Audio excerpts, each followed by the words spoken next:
The very word secrecy is repugnant in a free and open society. And we are, as a people, inherently and historically opposed to secret societies, to secret oaths, and to secret proceedings. In the councils of government, we must guard against the acquisition of unwarranted influence, whether sought or unsought, by the military-industrial complex. For we are opposed around the world by a monolithic and ruthless conspiracy. A new world order. There is the very real prospect of a new world order. He's a stranger who comes in the night and takes from the land whatever he needs. The earth is not his friend, but his enemy. And when he's conquered it, he moves on.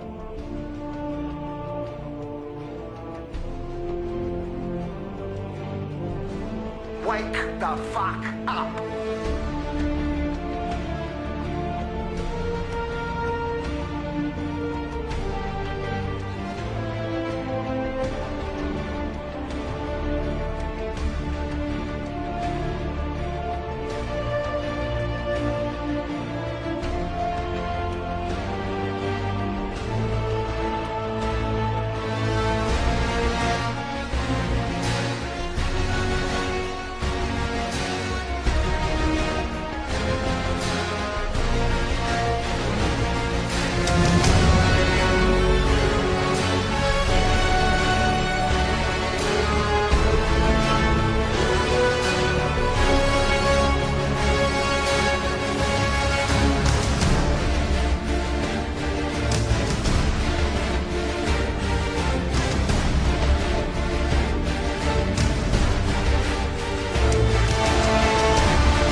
I just want to do God's will. And He's allowed me to go up to the mountain. And I've looked over and I've seen the promised land.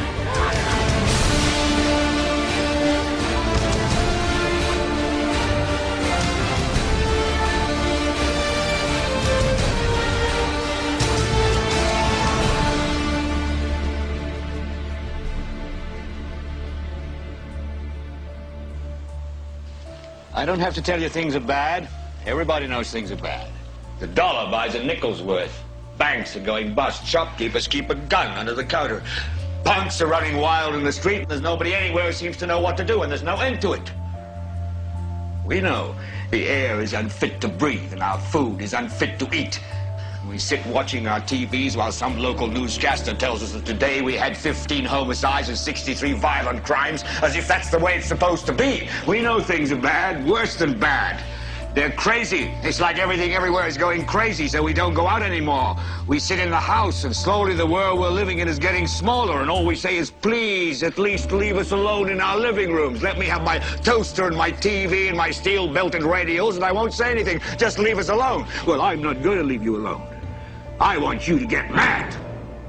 I don't want you to protest. I don't want you to riot. I don't want you to write to your congressman because I wouldn't know what to tell you to write. I don't know what to do about the depression and the inflation and the Russians and the crime in the street. All I know is that first, you've got to get mad.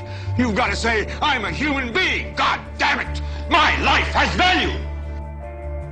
You might want to ask yourself why the entire culture is utterly saturated with mass media entertainment from all sides, while the educational system in America continues its stupefying downward slide since the U.S. government decided to take over and subsidize the public school system.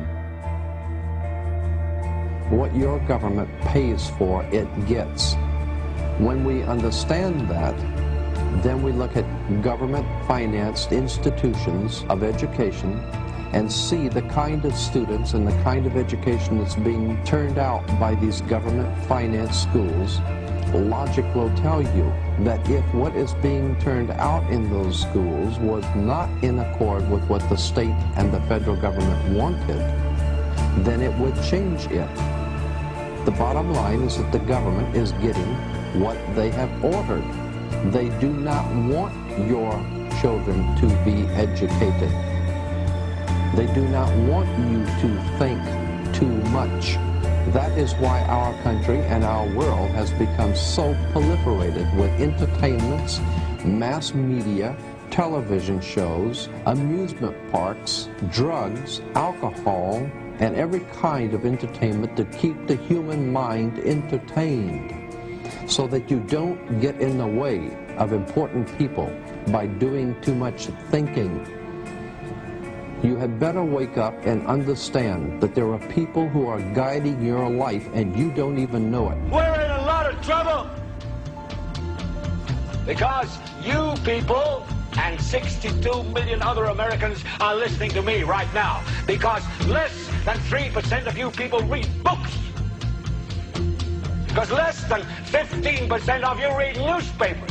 Because the only truth you know is what you get over this tube. Right now, there is an entire generation that never knew anything that didn't come out of this tube. This tube is the gospel, the ultimate revelation.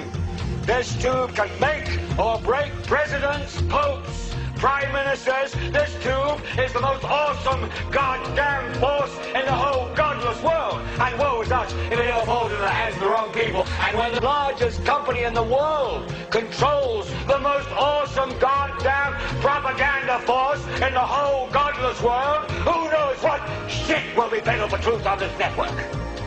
So you listen to me. Listen to me. Television is not the truth. Television is a goddamn amusement park.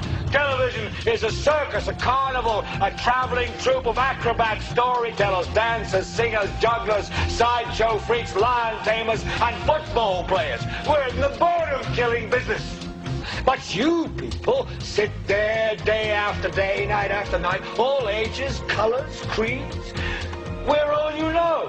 You're beginning to believe the illusions we're spinning here. You're beginning to think that the tube is reality and that your own lives are unreal. You do whatever the tube tells you. You dress like the tube. You eat like the tube. You raise your children like the tube. You even think like the tube. This is mass madness, you maniacs.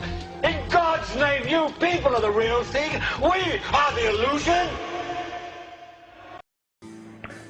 Tonight, I'm bowing to a little bit of pressure. I don't normally bow to any kind of pressure, but this will tie in with some of the talks I've given in the past, and it's about the culture creation industry, how ideas are downloaded into people's minds via fiction primarily, using high drama with emotion plus crisis, a situation in a movie and drama, is a tremendous method of getting points across. It's almost like coupling an idea with the drama, and it's downloaded like a virus into your subconscious, and you're being programmed, and it's called predictive programming.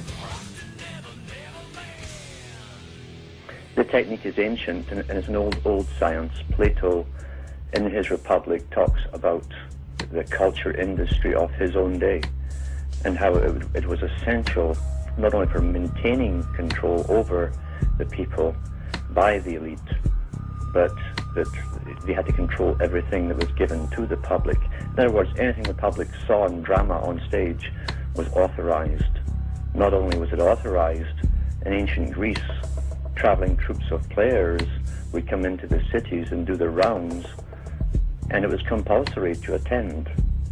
Everyone, even the slaves, had to attend at least one performance, because just like today, they had their agenda and their schedule and their upgrading of the system, and it was done primarily through fiction, because the old saying is monkey see, monkey do. And we emulate what we see, especially when it's done in the typical hero and heroine form. The male will project himself into the hero's part and identify with the hero character, and the female, at least in the old days before all the vast estrogen stuff in their food and so on, and inoculations, the females used to look towards the heroine. This is an ancient science. It's never, ever given up. And actors are hereditary. The families in acting can go back probably hundreds, maybe some of them maybe thousands of years. Specialized sections of society, once more, and they marry each other and intermarry within even smaller ranks. What's more interesting is the producers, the magicians, you might say, who understand and have a full grasp of what is to be conveyed to the audience, what messages must be imprinted in them, in their minds, and he knows the techniques and how to do this perfectly, a perfect science. Now, what's interesting is that back in the 1960s, the Royal Institute of International Affairs and its American branch, Council on Foreign Relations, had one of their international meetings. They held it in England to decide which country, using its film industry, would create the international culture of the future. And this was in the newspapers back then. And it was ultimately agreed upon that Hollywood would be given the job to create the worldwide culture for the general public, for a global society. And it would also be coupled with the music industry, obviously, because they go hand in glove, as Plato said, plus the fashion industry. Plato mentioned that too, and he called it the fashion industry in ancient Greece. Nothing, the more things change, the more they stay the same. And if something works, you don't want to change it. Why change it? Formula of human behavior is just a science. Each part of the direction that you want to go into is just the ability to understand the formulas involved and then what buttons to push and what sequence. And if it's done in the right way, the right presentation, with the right propaganda, the public will react and do exactly as they're being programmed to do. It's worked in the past, it will work in the future.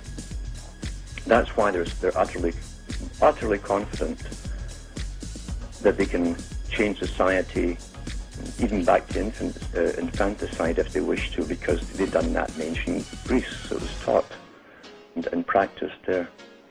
So anything can be reintroduced if it's been done in human society before. You just have to know the formula to introduce it. So Hollywood, this amazing industry, probably one of the biggest exports now, maybe the only one left in the US apart from the military. Hollywood is called the Holy Wood. The Holy Wood, of course, is a staff of the Magi, of the Magus, the Grand Magus in the occults. He waves a wand and everything is altered, changed. He casts a spell. And it's portrayed even in the cartoons with Mickey Mouse with his little wand. He's dressed like the wizard. And little stars, 5-pointed stars, come from the wand. Earth, air, fire, water, spirit, the 5 points. That's what it means. High drama. And in the ancient Middle Eastern legends, all the holy men there had their staff. We even find it in the Old Testament as Moses has the little contest with the Pharaoh's Magi, and they play it changing sticks into snakes and back again, which is a good trick. But the trick of conducting a spell over the audience is by using a staff, the holy wood. The holy wood also, on another level, is the grove, because in ancient times and in the present times, the bigger boys like to meet in specialized places across the planet in their holy groves. Very, very important. There's much more to this even in Jewish folklore about the groves.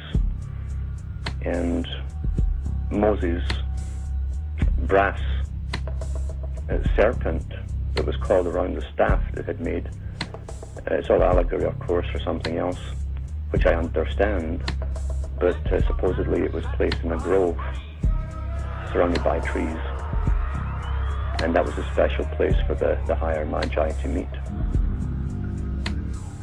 Some movies will show you the understanding within Hollywood, at least in the director's part. Many of the actors don't even understand it themselves, but the directors and producers certainly do. And some of the bigger ones are given the information and they're advised on how to get it across to the public. It's not that they have geniuses within Hollywood, per se. It's because their job is to program us as we go into the future, always. Hollywood has been an essential part of government, especially in the United States.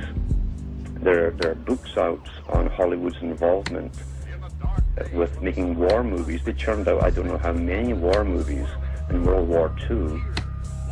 And they had the full cooperation of the American military and the use of squadrons of tanks and ships and everything to make it very, very realistic, to get the recruitment going to fight the Nazis and then the Japanese.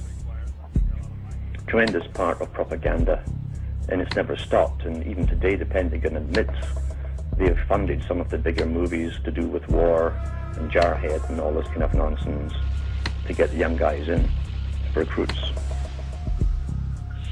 The movie industry is there to indoctrinate you into possibilities which you swallow as possibilities, and then they actually come out in reality. This technique has been used very effectively since the BBC, in fact, first started up as a radio station for World War I, and they used plays and dramas in serial form, so that you should tune in every day to get the next part of the exciting story. And it always made sure that it was a cliffhanger at the end of the hour. And then, sure enough, everyone tuned in the next day at the right time to get the next part of the story. But in amongst the drama, they were getting propaganda to do with World War I and why the young guys should join up and how much they'd be respected by the women, and they'd be heroes. And this is how the technique is used upon the young people's minds. That's why they don't use older guys in the military, except for generals and so on. Young guys think they're immortal. They want, because of the tribal instinct within them, they want to be a hero. They want to stand out and save the tribe. That's what sports are portraying too. That which you see in a movie form becomes acceptable subconsciously, so that when it comes in reality, you don't react to it. You're familiarized with the idea. And in the movie, of course, it's always presented as a necessity. And in other words, all the bugs have been ironed out subconsciously in your mind for you. It's been downloaded into you, the whole idea, and why it's done. So this is Hollywood. I'd buy that for $1.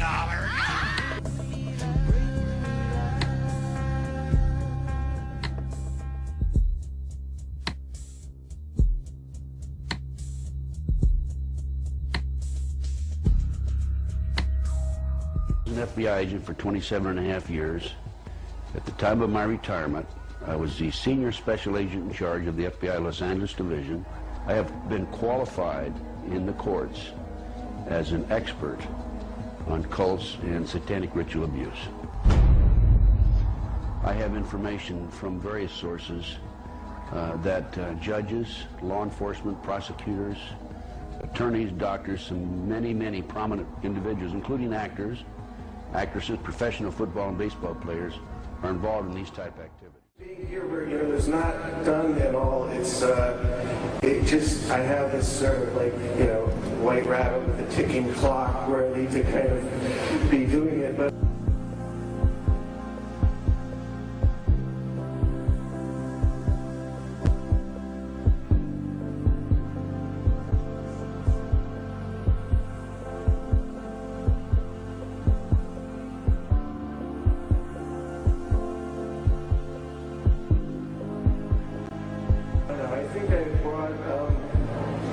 I have an imaginary friend that sometimes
Conspiracy Theory with Mel Gibson, Julia Roberts, and Patrick Stewart.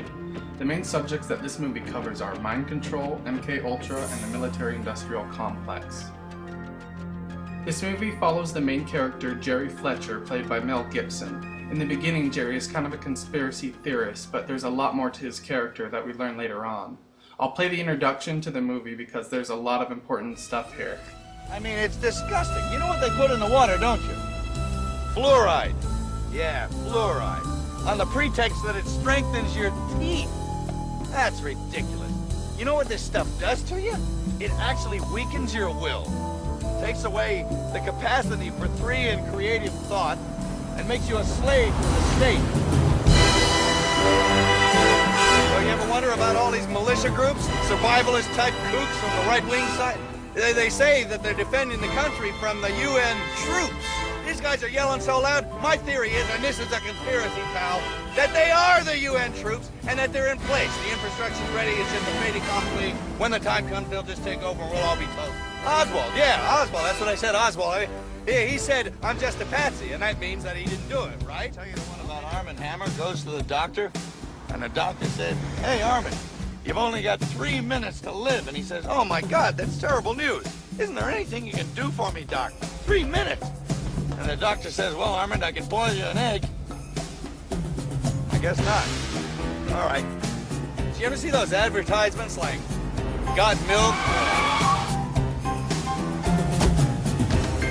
Hey, open up. Open it up. What's going on in there? Open it up. Son of a bitch. Eat beef? I mean, that's kind of like saying smoke cigarettes or drive cars. I mean, it's real generic. It's like this guy looks at me and he says to me, you think you're living in a free country? You think this is a democracy? Of course it's not. Websites, newsletters, self-published manifestos, they think we're kooks. I mean, George Bush knew what he was saying when he said New World Order. Remember those three little words, New World Order? Well, he was a 33rd degree Mason, you know, and as ex-director of the CIA. He knew that saying that would send conspiratologists everywhere spinning their wheels, and they destroy their own credibility. Hey, don't get me wrong, sister. I'm sure your heart's in the right place, okay? But, you know, somebody's got to lift the scab, the festering scab that is the Vatican. The chip for identification so they can track down an animal anywhere he's at, you'll insert it under the dog's skin, and it's kind of like an identification thing. I mean, it's only a small, logical step until they start putting it in us and our children. And then, before we know it, my God, they'll probably come with the pretext. As you can see from this video, Jerry speaks the truth with fiction, so to most people who are watching the film, Jerry seems to be kind of a crazy and making this stuff up. Black helicopters. I mean, you heard about them. The black helicopters, they're everywhere. Yeah, they're on whisper mode. So you can't hear them till they've already gone. You know? No, there's nobody there. Where'd they go? Oh, there was nobody in here. What am I talking?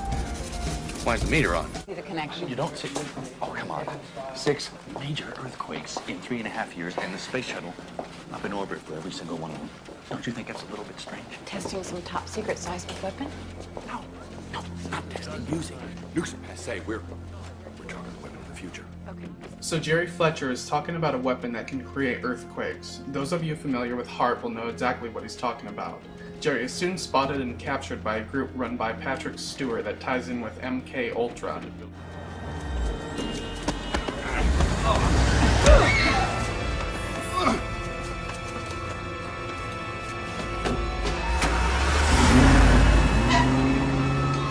The element of surprise. Didn't even see you guys coming, you know. I just... You must be spooks, huh? Spooks? CIA, spooks, right? Say something, will you? Please.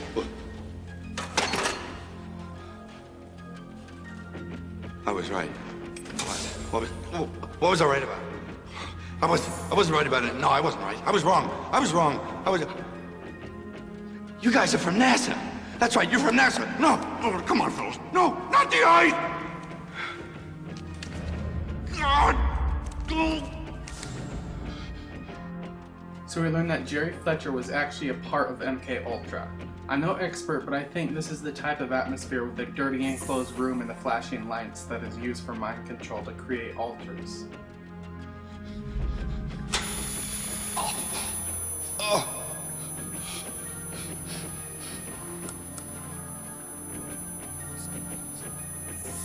Well, what is that? Gravy for the brain. No, not gravy. This scene reminds me both of Clockwork Orange with the main character's eyes forced open, and in the Star Trek episode I pointed out earlier in the mind control machine. Also in this episode, this machine wipes out memories and creates pain when you try to remember. Jerry goes through the same thing. My name is...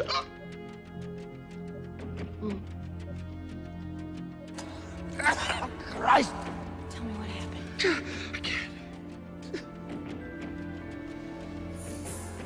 I can't remember.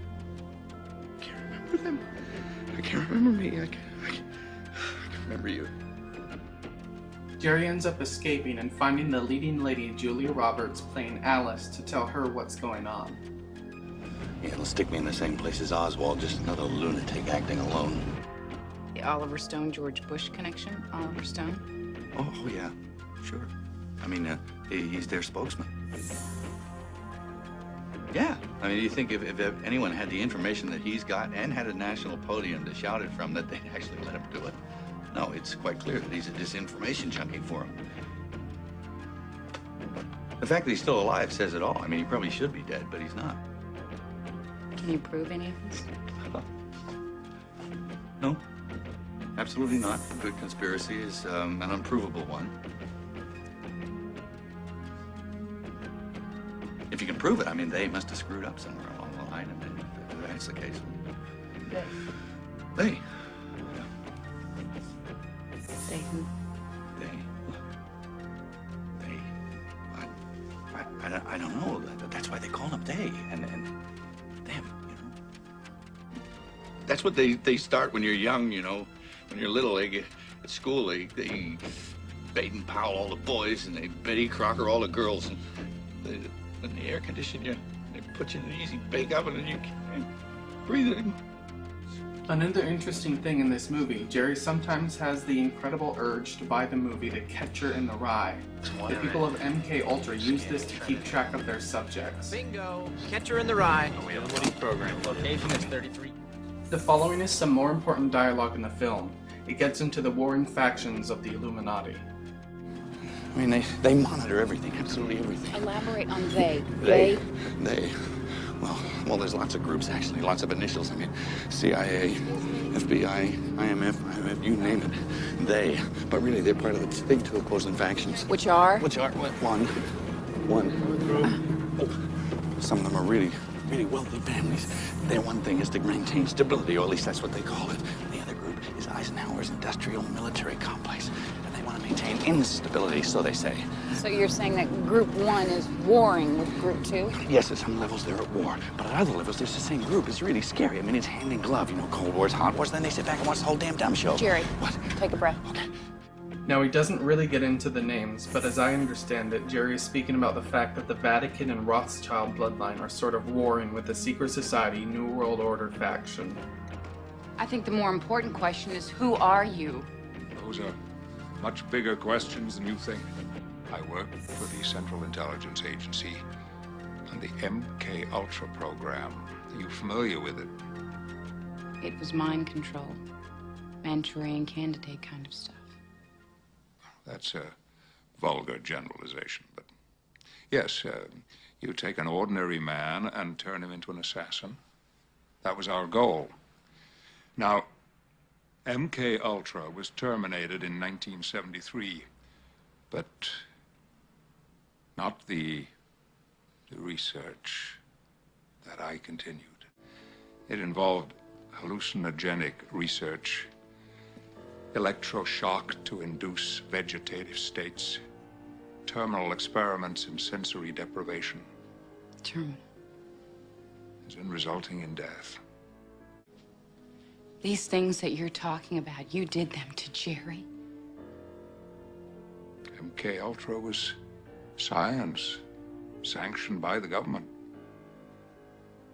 But of course, it all ended the moment that John Hinckley shot Ronald Reagan.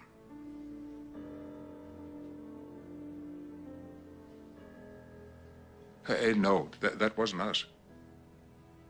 But the technology had been stolen. Pandora's box opened. My subjects were taken from me, used in the private sector, and Jerry was one of them.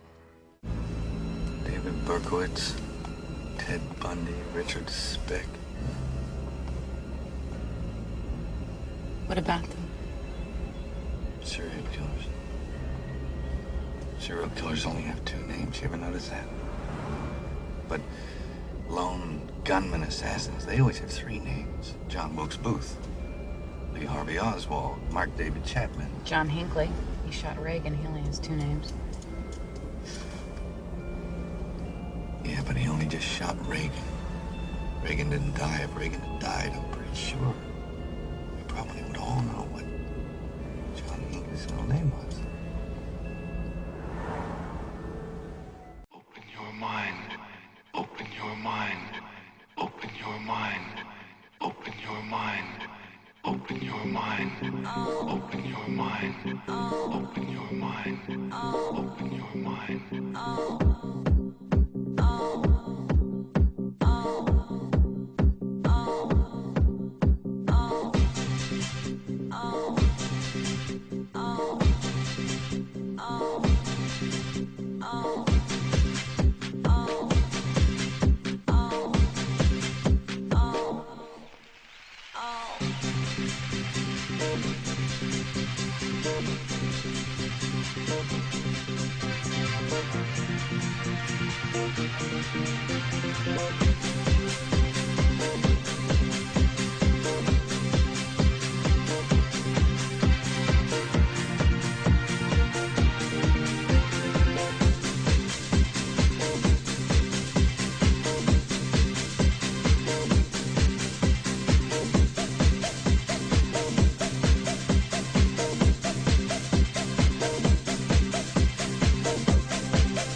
Open your mind.